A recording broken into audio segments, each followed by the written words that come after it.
Not long after nightfall on New Year's Day, a short, slight man picked a spot along one of the most heavily fortified borders in the world, a quarter-mile from the nearest platoon of soldiers, and scaled a 10-foot-tall wire fence.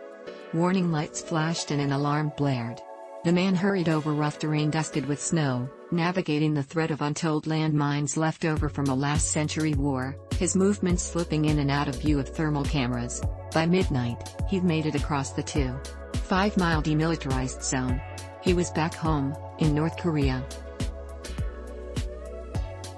Hours later, South Korean soldiers, who discounted the evening's disturbance as a false alarm, would realize they'd missed the man's footprints and the wisps of down feathers from his winter jacket clinging to the concertina wire atop the border fence.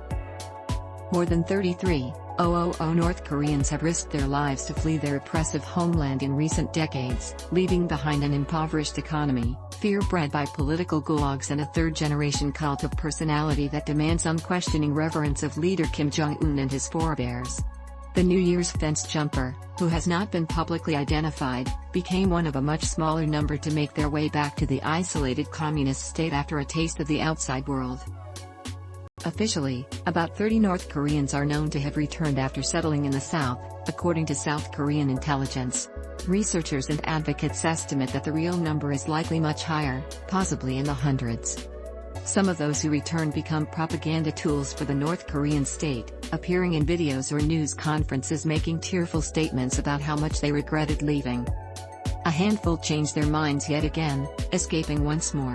It's hard to approximate, but it's probably many more, said Baek Nam-sol, a professor at the Korean National Police University who has worked with and researched North Korean refugees.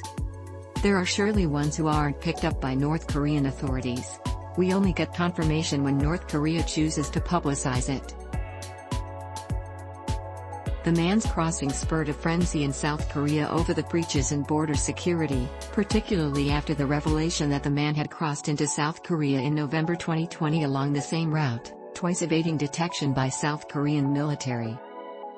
Among those working with or researching North Koreans' resettlement in the South, though, his decision to return after barely a year marked the latest testament to the challenges North Korean refugees face adjusting to their new home, their isolation and economic difficulties furthered by the pandemic.